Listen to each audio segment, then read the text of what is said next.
Welcome, your Backup Plan Tribe, to another awesome show today. I'm so excited to bring you something that's a little bit different, and we've talked about this before on our show about schizophrenia. And our show today is called Life Interrupted, a mother's perspective on schizophrenia and, of course, suicide. And we've talked about this before in a show. Actually, twice. We brought them on as mother and daughter a few months ago, and we had the mother on previously to that as well. Very similar story, and I'd love to share this with you all, because it is out there. Suicide is out there. Young people coming into this is out there. And if you are new here, welcome to our show. I can't forget that if you are new, that you don't know who I am. I am Tina Ginn. I am creator and developer of Your Backup Plan. I'm a best-selling author of In the Blink of an Eye. Just like that, your life changes in a quick flash of a second, and it does. How many people have told me, how many guests have told me that they go to the doctor and the doctor says, "You have cancer." Your life swirls through your head for that quick second, and that moment in time stops on pause, just like that. It's unbelievable. Just like hearing about a suicide, having the police come to your door, being in a car accident, finding out you have to go visit someone in ICU. All of these things are told on our stories here with really amazing guests. And we're going into our 5th season, you guys. I can't believe it. There's something life-changing for each and every one of you, and it unexpectedly hits you in that second, and your brain turns into mush. You literally don't know what to do, because I guess it's the fight or flight kind of response, and our brain disappears. And so I thought, in the experiences that I've had, I created Your Backup Plan to help people have emergency preparedness at any moment in their life, whether you're in a different country or in the same country, whether it's cancer, stroke, accidents, disability, disease, whatever it might be, hurricane, tornadoes. I'm going to have to close the door. All of that being said, you have to be prepared for an emergency. And so I'm just going to go to a quick break and bring on Michel O'Hare here from North Carolina today. So I'll see you in a second. In the blink of an eye, life can change dramatically. On our podcast, Talking Taboo with Tina, we delve into these life-altering events with celebrities, authors, and everyday people just like you. You'll also discover Your Backup Plan app, a life-organizing tool designed to prepare you for any unexpected circumstance. It's your safety net, taking the sting out of tragedy. Imagine a plan B that ensures your finances are safe, even in the worst-case scenario. But it doesn't end there. Join our vibrant Facebook group for free webinars on backup planning and secure your future today. I'm back. Well, you guys, I'm so happy to bring Michel O'Hare here from North Carolina. I am excited to hear her story. She is a mom, an energy healer, a certified body talk practitioner, an IFS practitioner, and boy, does she have a story for us today. Wow, Michel, I can hardly wait for you to start your story, because it sounds like it just seems to just continue, and it's not like just one thing that happened. Where did it start for you, Michel? I would have to say that it started, my firstborn, I didn't raise him, but I started watching him on Facebook, and I started watching him on Instagram, and it was really awesome. I was just kind of like stalking him, and he was beautiful, and he was encouraging, and I don't know, he just, Inspiring to you? huh, yeah, It's, because he seemed a lot like me, even though we weren't together, and we didn't get to share those years, but it was really amazing. And then something started happening. He started dressing differently, and he started speaking differently, and he started writing really like negative things, and things about killing himself, or just very dark. dark things. Yeah. And I got to meet him for the first time when he was 18. And And you how have all long these, had you watched him for then, Michelle?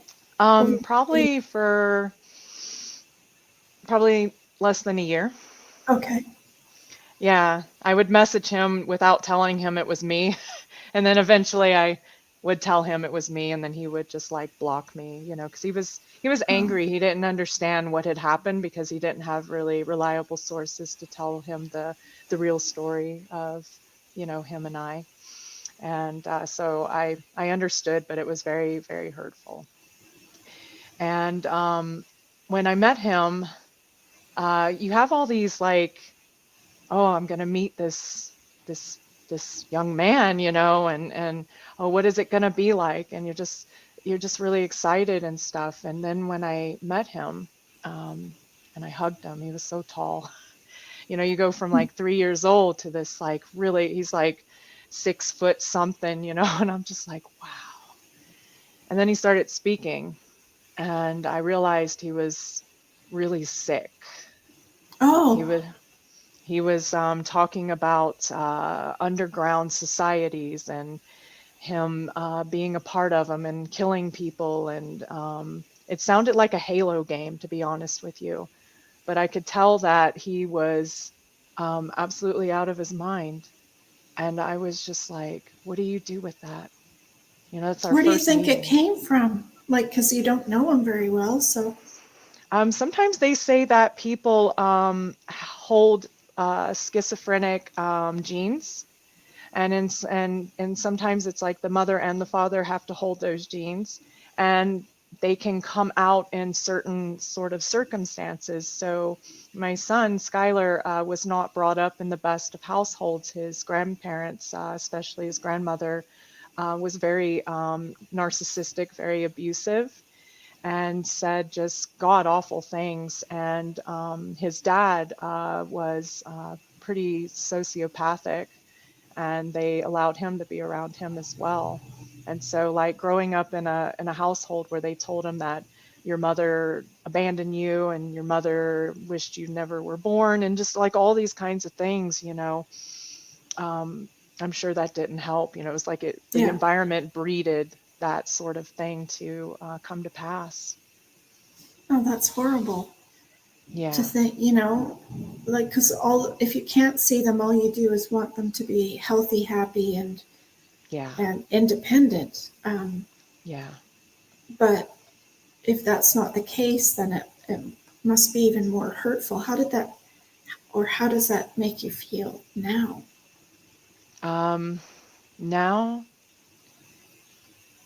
I've made peace with that now, because um, I was a pretty broken little girl who got pregnant at 18, and his dad like abused me very severely. And yeah, and then I like got out of that household as best as I could. I had to have people like help me Yeah. get out of it finally. And I went into the army, and it was just like when you're like already broken and stuff, it's just everything just kind of keeps breaking inside of you. And my I think it intention, triggers you in so many different aspects, doesn't it? yeah, it, it, Like it really somebody does. talks stern to you, it could Yeah. trigger something, or somebody says not something very nice and it could just set you off. I think Yeah, when because you're that's what the broken. army does. It's just like it's trying to build you up, and it did help in a lot of aspects, but it was really hard to be called like white trailer trash, and and all kinds of different things, all the time. And my intention was to make a life for me and Skylar. like I really wanted in my heart to do that. It just was something I wasn't capable of.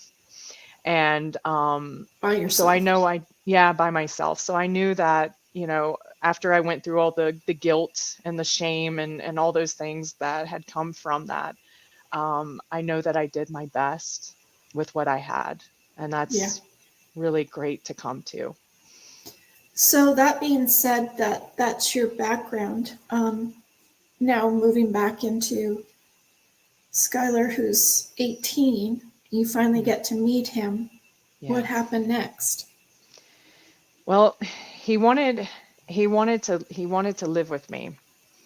And the thing is like that was the one thing that I wanted my whole, like, for him to say that. And then I had to consider, like, I had 3 girls at home, and he was really sick, and he was 18 and can do what he wants, and uses drugs and sexually active. And one of the girls that was with me is my husband's daughter, and I had to tell him no.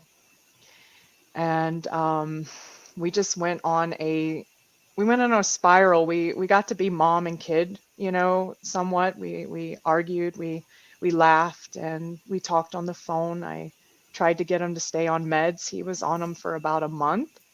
And but there wasn't much I could do about it when he got off, because the voices told him that, they're trying to change us, and we have to get off these meds. And there came a point where he said, "Okay, I'm going to ask you one more time, will you let me come live with you?"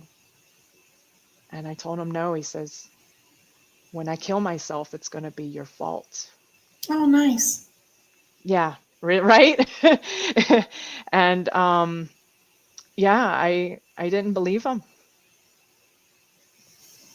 And when it happened, How long it's did it in happen afterwards, do you think, 6 months. approximately? Oh, 6 months, geez. actually, approximately 6 months to the day. Yeah. And then what happened after that? You found out? I found out from a Facebook Messenger message from a cousin, and my whole world exploded at that point. Just completely exploded. So, Yeah. when I tell people at the beginning of the podcast about how your life changes in a blink of an eye, Yes. it It always does. happens that way. Absolutely. I Yeah. don't know why it does, but there's no preparation or 5 minute evacuation notice. It's just like, No, no, that was the same thing when my mom called me and she's like, "I have brain cancer." It's just like, you're just like, it's where just, did that come out of? Just like yeah, right everything at you. shifts. Yes, absolutely. That's Absolutely. crazy. Yeah. So your cousin told you, so then there was a problem with the funeral and everything after that, then? Yeah, um, so his grandmother who raised him, she blamed me. She was like, her and her husband had to be taken to the hospital, because of the shock of, finding him. God, I can only imagine. Oh my God. Yeah. Um, and she was screaming that it was my fault, like in the hospital room. And they had people at the door with my pictures to make sure that I was not allowed to come into the actual funeral. Oh my God. Yeah. So my husband drove me to Mississippi, and I got to go be with this, like, mound of dirt. That was my child. Uh, Afterwards. yeah. Yeah. Oh, I'm so sorry to hear that It mess. was, it was surreal. You're like, how is this, like, your child? And there's like this mound of dirt. It's just like, how is this, like, possible? Because you're trying to make this connection, Yeah. but it's very hard to do that. Yes. And then on top of it, when there's a death, there's just so many strange and awful people that come out of the woodwork. Yeah, absolutely. And there's really no need for it. Like, you could have gone to the funeral, you could have helped or done anything to Yeah. participate. Yes. And to be so matter of fact, about a situation is Yeah. unbelievable in that time of need. Like, nobody considers that you are the mom. Like, you birthed him. Yeah. I know. What was lovely was like a teacher and students that went to school with Skylar, they actually reached out to me on Facebook Messenger and acknowledged me as his mom. That's nice. And that was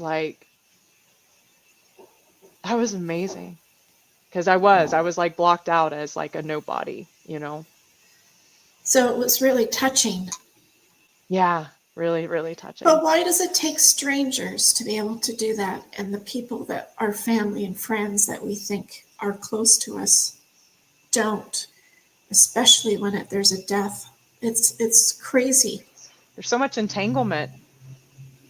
So many opinions and feelings and Yeah, yeah, past judgments and things like that that we allow to get in the way instead of just putting that aside over here if we have to hold on to it and just like yeah, going, okay, right now my heart needs to be here. But most people can't really get in touch with that. They're not capable of that. it's just one or the other. I'm going to be in Right. love or I'm going to be in hate. It's like, Yes, absolutely. Very that's black and white. crazy. Yeah. I, I I see it all the time and I don't understand it. And every single time I see it, I don't understand it. It's just, I just don't.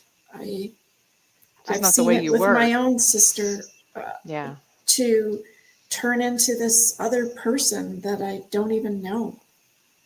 I understand. It's weird. Yeah. Um, so where did that bring you to? How long ago was that then that you had That that happen? was September of 2018. Okay, so not very long ago. So after that, then where did that bring you to? Because you have had to deal with a lot of Yeah. emotions from that. Yeah. Yeah, I was drowning. I was going in like a downward spiral where I would keep it together, for the other kids, because there's three at home. And I'd go drop them off at school or wherever I need to go. And I would just find myself like driving and not know where I was driving to. Yeah, I can feel that.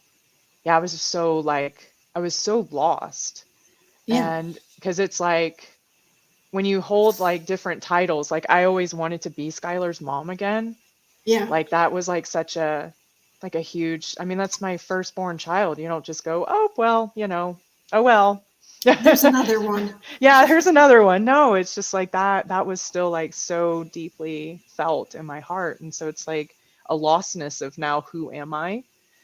Yeah, Um and it was crazy. It was like there was like this domino effect. It's like this one kid and then here comes the dominoes, the next one. So I have another child and they started going down in a black downward spiral. and you saw And it by how? Like if you were to explain it to any parents out there, what they should look for. so my kid used to dress in very colorful clothes and didn't care what other people thought. She had this like really thick, flowy, like mane of hair that was just massive. It was beautiful. And she went to public school for the first time because I homeschooled her whole life. And a bunch of kids were telling her that she was nasty and a disease and her hair was disgusting. And she was just like bullied in school. And she started wanting to change like everything about herself because everything about herself was absolutely wrong. And kids care more about what their peers say than their parents. Because I could say all day long, you are a beautiful, magnificent being, and that doesn't mean very much.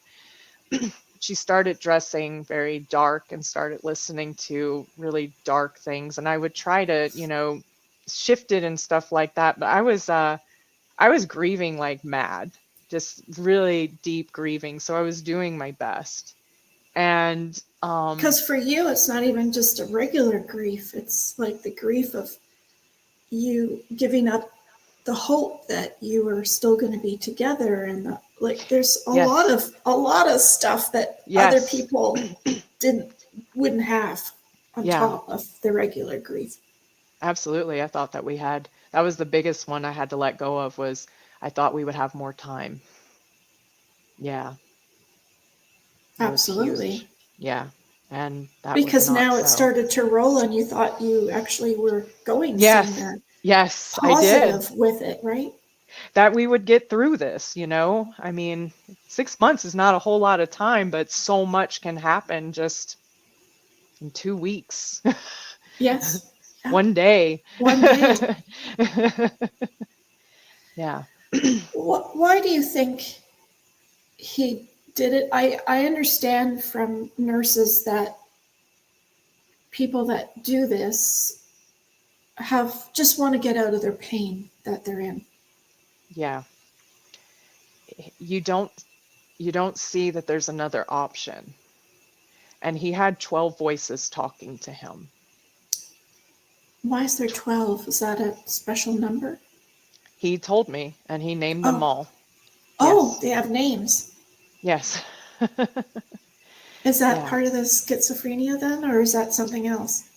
It can be, no, that's part of schizophrenia, and sometimes people name them and sometimes they don't. But he did. And so it's like he also his reality was so skewed that he didn't know what was real and what wasn't, and that was becoming too hard. And he didn't want to stay living with his grandparents. And he couldn't come live with me, and he didn't want to he kept telling me I have no choice, but I have to be homeless. And he goes, and I'm not going to be homeless. I'd rather be dead than be homeless. And I'm like, you don't have to be homeless. And I was homeless for years and I got through it. I was like, sometimes we go through these hard patches, and I was like, it's just a very small amount of time of life. And then it's over and you get through it. And it's grudging while you're going through it. But I'm here. You can be here too, but it was just too much for him. Well, I'm And not a practitioner, and I'm not in the health field. But to me, somebody who's hurting like that, what is wrong? It sounds like he's not given the guidance yeah, from, and it's not guidance at the moment either. It's guidance and support from yeah, years to get to that point, yeah, absolutely. right? And so he obviously didn't have that because when you think about it, an answer to this whole situation is getting his act together, finding a place to live, whether it's with somebody or going to school or Getting finding on a the proper career meds. that you're actually passionate about and the medications and getting Yeah, healthy, yeah, just this whole thing. But if you're not taught that yeah, up to that point, so it's not actually you that did it, it's them, that's true. That's if they true. want to get down and dirty. Yeah, they couldn't do that. That's why we always like point outside. It's that fault. It's the furniture's fault. You know what I mean? Because it's really hard to look at It's the school's ourselves. fault. Yes, yes, it's the school's fault. It's really hard to look at yourself, and a lot of times it's not always the parents' fault, because like my other child, like I said, I homeschooled her and did everything for her, and she was like born with this. There was something like not correct since, like 1.5 years old. And there's not a lot Did of information out there. And honestly, it's like our mental health field is really, really hard and very limited. And it's really sterile. And the way I that find it they, even worse for younger people, like teenagers, it's worse. And seems to be a little bit more out there once you become of age. oh, it depends. I mean, honestly, there's more resources when they're younger, and then when they're older, yeah, it's really hard, especially with the fact that they are an adult.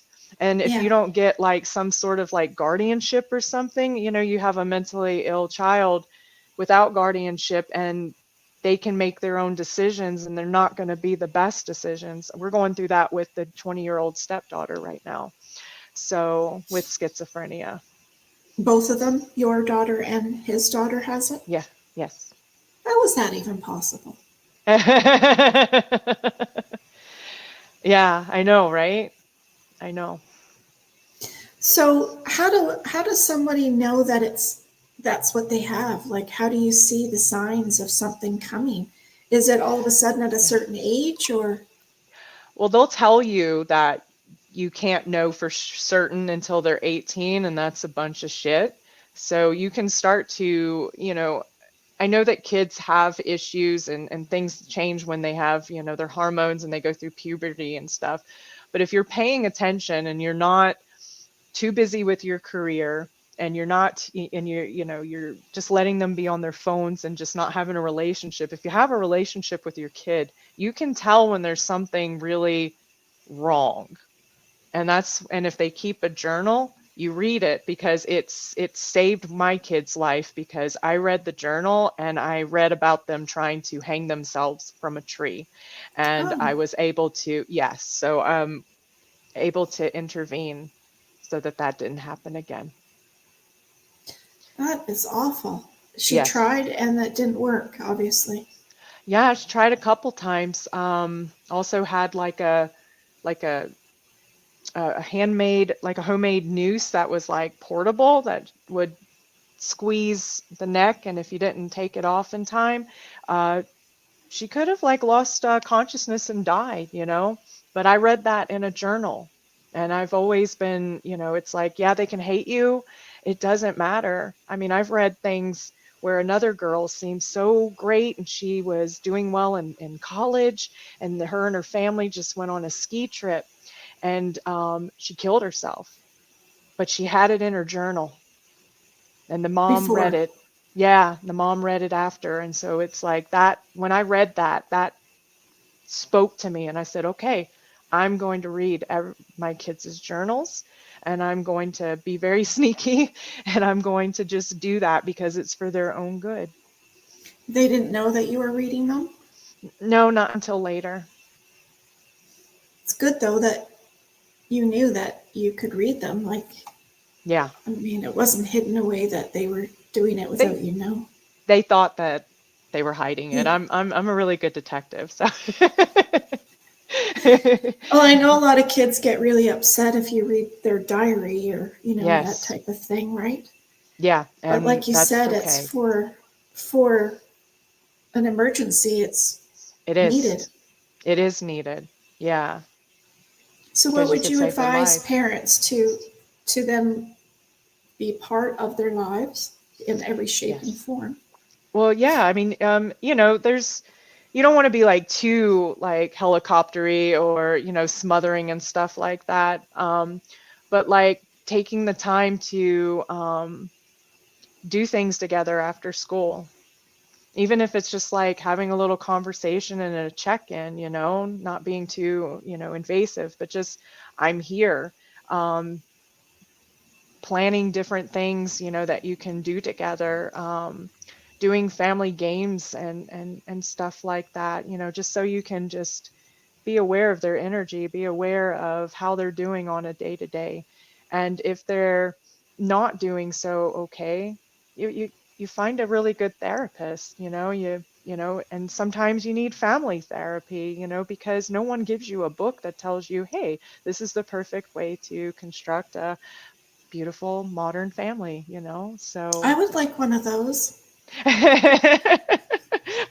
you let me know when you find it, Tina. I always say, like, it doesn't come with a manual, like what to do when your daughters don't talk to you anymore. Okay, let's Right, look it up.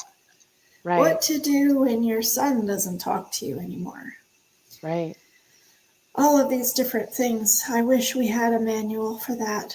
So, what's the outlook for your two daughters then now? How old are Um, they? so Ariana is 10, and she's currently in therapy, because when all this was going on, she was the kid that didn't present, with a really big problem. So she was pushed under the rug, and she was actually being abused by the middle child. And I was kind of like in denial about it. I I just I couldn't do that at that moment.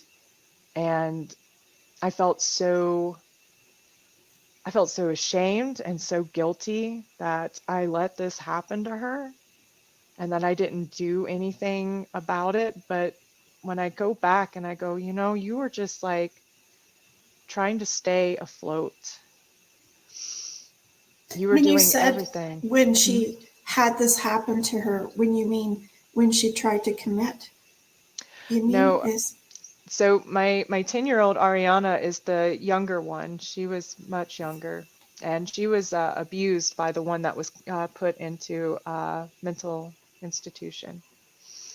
And it's really hard to know what to do at those times, because I didn't want to put my kid in a mental institution. That was like my last go to because it sounded horrible. And a lot of times people judge people for that. They're just like, oh, you're a terrible mother if you put your kid inside of a institution. You're just throwing them away. And so I had a lot of that over my head too, because I'm like, well, I don't want to throw my kid away.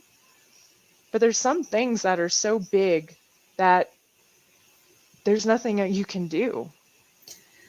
well, especially about mental health. Like Yes. it's just bigger than what we're capable of knowing. It's like dementia. It's like my Yeah. parents with dementia or Alzheimer's. Uh, Yeah. like we're not trained Right. to know, and we're not given a manual to look it up. No. So we do need other avenues to find better help, right? I guess that's where it comes from. Yeah, I would say so. And there's not a lot of them because you have to have like Medicaid in order to have a lot of these programs work for you. And I don't have Medicaid. So like things like NAMI and all these other mental health outreach things, I find them useless.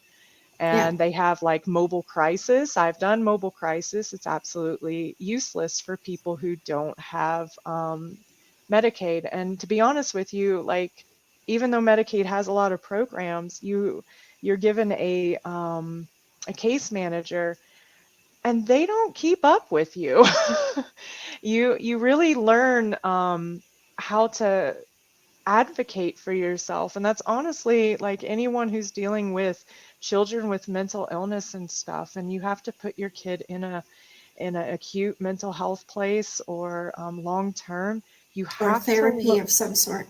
Yeah, but especially the inpatient facilities, you have to learn how to advocate for yourself because they will use a lot of manipulation with parents, and they'll threaten to take your kid away or and all these kinds of things if you don't let them come home. And you know that if they come home 2 weeks later, they're going to be trying to kill themselves again. They're going to be abusing the younger sister again, and it's the whole nightmare because they don't know how to properly help people in these facilities that are supposed to be designed to, or you would think, to help children. So I had to Cope. learn It's coping. They just don't coping. know how to cope, right? Right, yeah. So I had to learn how to advocate for myself and my kid um, big time. She's in therapy now. So the one that's in that was abused, the 10-year-old, she's in therapy and she's working through her stuff. Good. So she's gonna be okay. And the one that has schizophrenia, she's in an inpatient facility. And how long does she stay in there for? I don't know. I've let her come home multiple times They're and allowed like a respite kind of thing from their one more treatment. time. They're allowed like a respite from their treatment. Is that where they're allowed to No, come home? no, I go and visit on a regular basis and take them out of the facility. And it's just when Like a day it's pass kind of thing? I've probably 3, 4 days. Oh, okay. Yeah. And yeah, so that's my I had to learn how to be a mother in a different way with this beautiful child, and I have to protect my other child. It's a really unusual and very hard situation because of course I would love to have my other one at home with me, I can't let Ariana be abused again. So it's been an interesting road, Tina. Oh, goodness gracious, just doesn't stop. No, it Um, really doesn't.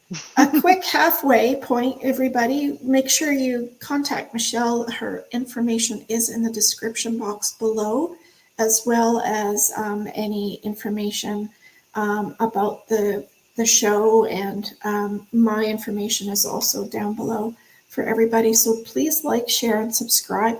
And if you know anybody that's going through this, have friends and family that could totally share this story with Michelle, then I would hope that you would share it with them, because this is truly a very interesting story about how to maneuver the mental health world. It really it is a challenge. I don't think it's any different in the United States or the UK or Canada. It's the same everywhere. Just different nuances. Yeah, just different. Yeah. And it's depending on the money you have to the counseling therapy sessions you can get, Yeah. um, Yeah. perhaps the prescriptions and the proper doctor. Yeah. The whole thing is a challenge. Yeah. It's a huge challenge. Yeah, absolutely. So if you were, somebody reached out to you after watching this show and said, I actually have a son right now that I think is doing the same thing, Mm. what would you say to them? Mm. Well, I would encourage them to find a little balance within themselves before that they talk to the kid, because the kid's going to be feeling their emotions and any kind of like desperation and stuff like that. And a lot of times kids will push you away when they're feeling that sort of like grabbing and entanglement. Um, and I would just kind of speak to them about the concerns, and in a just find some questions, even if you have to like write them down so that you can organize yourself, and just kind of look at it so you can kind of stick to the facts, and just be very as clear as possible. And if you really find concerns and they're just like, nope, I'm not talking to you, whatever, I would have them go to therapy. Not every That would be the therapy first is. step. Hmm? The first step would be therapy. Well, the first Yeah, step would be you talking to them, and talking to them, get some therapy, get like an idea.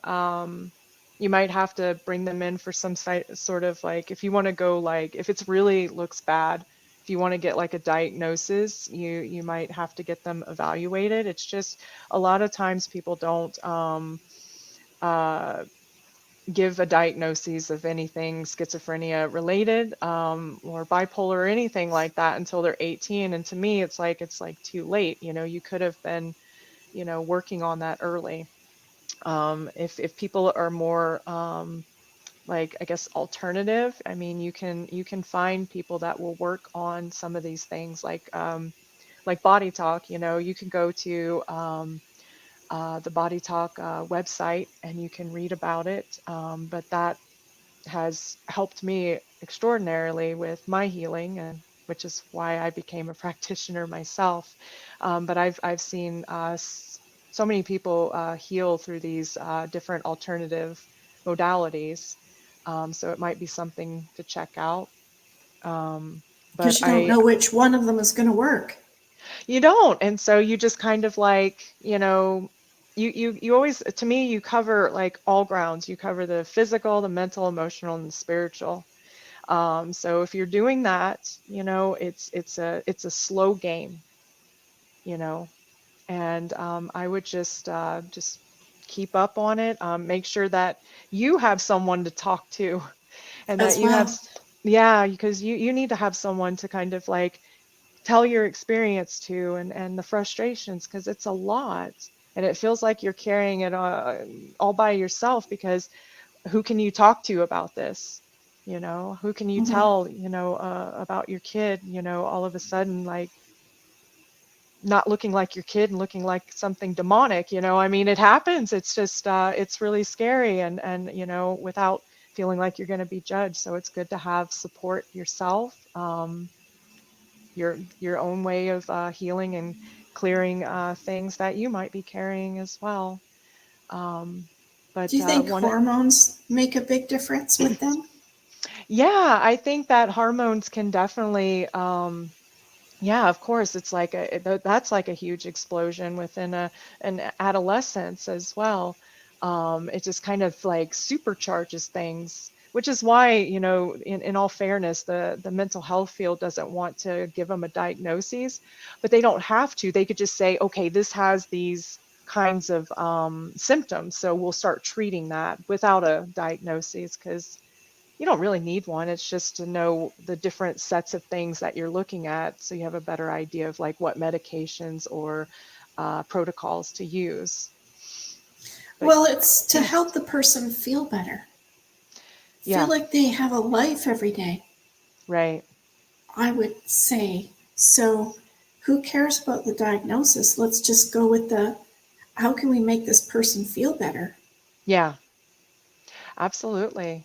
Yeah, and that, there's many people that have these sorts of things, and they've been able to live lives. They found ways to live their life. It may not look the same as like somebody else that doesn't have this sort of like monkey on their back, but they've found ways to do that. I Absolutely. think one of the biggest issues that I've heard from parents is that it's just hard to keep them on the meds. Like, Yes. if the meds continue, then they seem to be healthy, happy, and Yes. thriving. But whatever reason they stop their meds. Yeah. It's like, oh, I'm feeling better, so I can get off the meds. So if there's some way to like equate you're feeling better because of your meds, and like gently, because a lot of times, we've learned, through our lives of like mild shaming, and it's just it was like in the culture. And I've like watched how like I say things like, oh, let me see if I can say that differently. But if there's like a way that, like resonates with someone, okay, so remember how you were doing before we got you on meds. Do you remember like this and this? And just like giving like little examples, not the emotionality of it or a lot of like details, but just like this incident that could be like that thing that clicks in the brain, goes, oh yeah. And then you got on the meds, and then you were doing so much better. I think it's the meds. So why don't we talk about why you don't want to be on the meds? Because a lot of times people feel like they're broken, or they're not like other people, or I don't want to be on meds because that makes me different and I need something in order to feel normal. Who fucking cares? Mm-hmm. Yeah, it's If only you if it that's taking helps. them. So, Yeah, if it helps, it's like, it's wonderful. A lot of people need things to help them. People need glasses, people need surgeries, people need shots for, insulin. There's so many things, if we would think about it, people need to help them get through the day. It just looks different. would you say that because you're like an expert in this, No, no, no.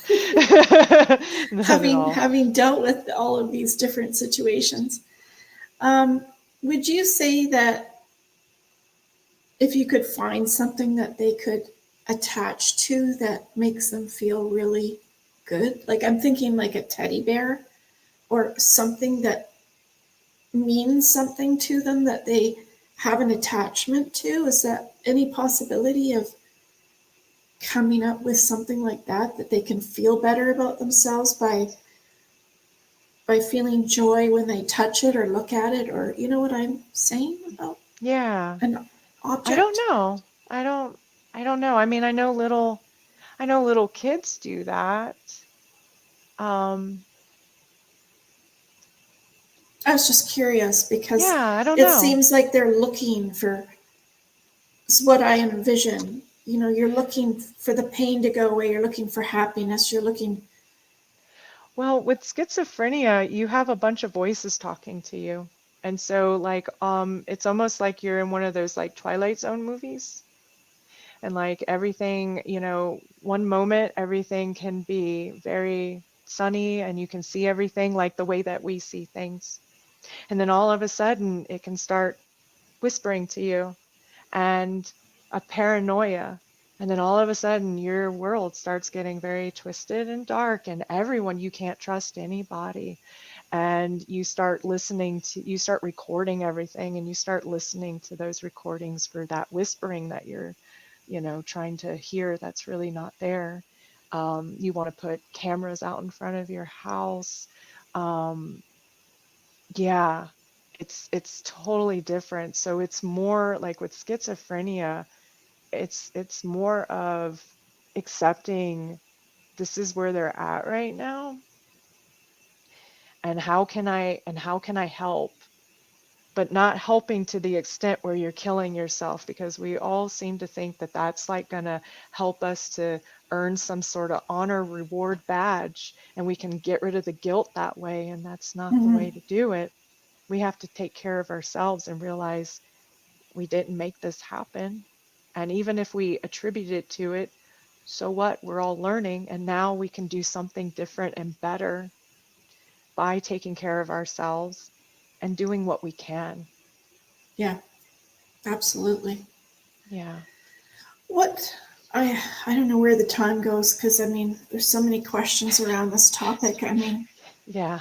um, it would be really nice to have somebody with schizophrenia on the show as well, like so that you could actually like ask questions and like really delve more into it per Mm, se, because I yeah. think it's more popular than what we think. I really Yeah. do.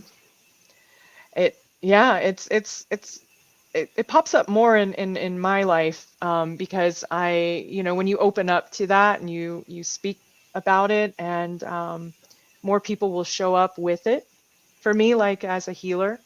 And so I've gotten to understand it, not from someone. I mean, I've experienced things like it because when I was a meth addict, I experienced drug-induced uh, paranoia and whatever that word is that I can't think of right now. But I know what they experience because of those delusions and stuff that were induced by drugs at that time. And I remember, so I'm able to kind of like um, relate, you know? I was going to say it's kind of like an addiction, dealing with someone with an addiction. It's quite similar because they have voices and they have weird things. And yeah, um, it's like it's like a loss, like they're lost kind of too. Yes, I'm absolutely lost. And you're like, every once in a while, you get a glimmer of them still being in there. Yeah, Yeah. it's a whole strange thing, concept, really.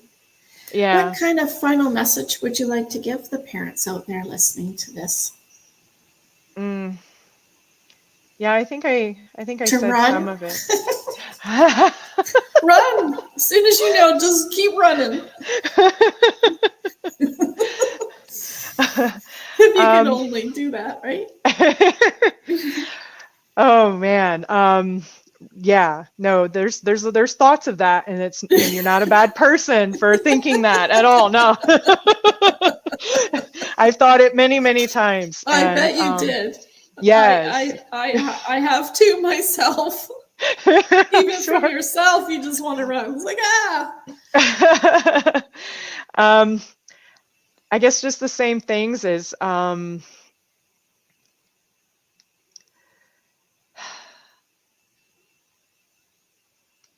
I guess I would say you're only as good to your kids as you are, as deep as you've gone into your own wounds.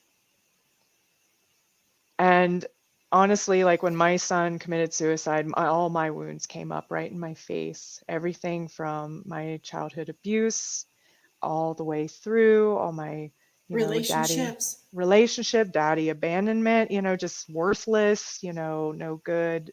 don't deserve to exist. Everything was just in my face. And so you have a choice of, I can just push that away and just focus on the kids, and I'll do that some other time. Well, it's going to keep coming up. And so I decided to heal. And so I started working on every aspect, and it takes time. I don't know. I feel like healing is like a continuous kind of journey. Yeah, it's like But grief. yeah, yeah, yeah. But I do believe that there is an ending to grief. Absolutely. I don't feel like it has to be forever. But I would strongly suggest to, yeah, work on your own self, and take care of yourself, and make yourself your, a friend, do things with yourself and stuff like that. It can't always be about the kids, because you have to fuel up in order to be able to give anything to anyone. So if you don't give it to yourself first, it's really kind of diluted when you're giving it out to other people. And just keep the hope, and And look for help. look for help. Yeah, look for help, and don't get frustrated, because you're going to find different things that are not necessarily going to work, and then you just kind of change things around a little bit. Okay, let's see if this works. And even with medication, it's like, it doesn't seem like it's working. Well, medication is really just experimentation. So sometimes it's like it takes a little bit for the right, proper assortment, to find that cocktail. Yeah, So yeah, so to just work. patience, just patience. It's and stop thinking about who they could have been and where they could be going and stuff like that, because that's just going to screw you up so badly. It doesn't matter. What matters is what's going on right now, and how can you help now with how they're presenting and who they are now and who they will be. We'll find out about that later. And who they'd like to be. And who would they like to be? Because I mean, they could be like a whole different person, and be ready to accept all possibilities. They could need help for the rest of their lives. They might need assistance. Um, they may never go to college. They may never do these things. And it's like we all come into this life with our own journey, and we don't know what that's going to look like, and we really have no control over what our kids' journeys are going to look like, or even our own for that Yeah. matter. So we just have to help and support the best way that we can while they're traveling in their own little boats. And hey, they might be okay after getting on Yes. all the right medications, getting a relationship, getting a job, Yeah. going to school, whatever it looks like. Who I've met knows? people. I actually have a friend who has schizophrenia, and she's in her 30s and she's fine. So, It is yeah, possible. it is absolutely possible. Did she ever say what the worst period of time was for her? 20s. The 20s are the worst. Hmm. Yeah. Wonder why? Because you're old enough to do things now, and Yes. wonder what it I, is. I don't know. The direction, maybe they don't know where they want to go, or maybe they don't see a direction, or I don't know. I think there's it just depends on what country you're in, because like in other countries, they'll keep the kids, even the 20-year-olds and stuff, they'll keep them longer in the facilities. oh, In America, they don't. They like have an acute place, and they'll say, "Oh, you're on the proper meds now. You can go home in 3 days." And it's like, you haven't cured the acuteness of the situation in 3 effing days. No. In long-term facilities, they only long-term means like 3 to 4 months or something like that. 6 months, or That's not even long term. That doesn't even like, you have to get through the trust factor and a person to get comfortable, and then start talking to their therapist. And trust is a big one. And then they can start working on things, and then you can start working out the cocktails with the medication. These things take time, and they send them home so prematurely. And it's honestly, it's like a continuous cycle where nobody wins. it's kind of like addictions where the person keeps going back to the facility and they Yeah, just keep reusing again and again. Right. Yeah. Yeah. And it doesn't even have to be the normal person. It could be like Amy Winehouse did it, and Robin Williams did it. And I mean, there's a whole list of them. Yeah. Yeah. Kept going back, and yeah, how many times do you keep doing it? As many as it I don't know. takes Yeah. As many as it takes. Absolutely. before something else happens. Exactly. Exactly. So that was really cool. That was really informative. Thank you for that, because I think there's a lot of people out there, and I feel like teenage time, like between 15 and 20, is just Mm, a yeah. time for things to happen for some reason. Overdoses and addictions and mental health issues and Yeah. And whatever. there's also like plenty of like 15 to 20-year-olds that they don't see any of that, you know? No, it's weird. Yeah, Why do it's you different have it and journeys. you don't? Different journeys, different things for us to learn here, you know? Different curriculums as some people would say. Well, whether we like it or not. Oh, yeah. Did we sign up for that before? I want to come back again, please. Let's do this redo. I want to, Oh, I'm sure you've choose been all the here. things. I'm sure we've been here multiple times and we're getting it better and better each time, you know? Hopefully. I hate to think what we've just been through this past 50 or 60 years to what we think, oh, geez, why did I pick that? And they didn't tell me that I was going to have to choose big boobs or big legs or big feet or big nose or like all of those things when I was standing at the doorway waiting to come back into this life. Yeah, Oh, geez. Who knows, right? Who knows?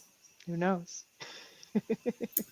Well, thank you so much, Michelle. I so much appreciated it, and it was very interesting to see it from another perspective again, from yours. I'm sorry that you've had to go through all these different things, and I don't Yeah, know, it's for a reason. I keep saying there's a reason for it somewhere. absolutely. Yeah, And thank you for taking the time to share your story and being so open about it. And really, I mean, that's all I come on here for, is to help people understand situations and perhaps share situations to help one person. If I can just touch one person, yeah. I've done my duty today. That's how So I feel too. let's hope that we've done that. Absolutely. So everybody, please like, share, and subscribe if you already haven't. We're not Superman in this world. We act like we are, and nothing is going to happen. Scratch that just out of your lingo altogether, because something will happen. Something will. We just don't know what, and we don't know when. So why not have a preparation plan of some sort? Start doing it. We have free webinars coming up in May this month. There's 2 this month and 2 in June. So if you already haven't subscribed, make sure you check out the link down below and get onto those free webinars. We help you with your DUI, your own emergency plan, and you do it on your own time, and it's all yours, and you know what you're missing because you have all the information in front of you. And if you were thinking about if you want to send Michelle a message, just put it down in the comment below, and I'll make sure I send it over to her, or reach out to her yourself through Facebook or Instagram if you have any questions for her, or Absolutely. comments Yeah. even. So thank you, everybody. If you like this show, please like, share, and subscribe if I already haven't said that. If we knock it into you one Yeah. more time, one more for the road. And just thank you. Thank you for coming on the show, and thank you for being open to our listeners. And thank you, Michelle. Thank you so much very much. Thank you, Tina. Stay safe, everybody. Be cool. Till next time. I'll see you soon. Bye for now. Bye.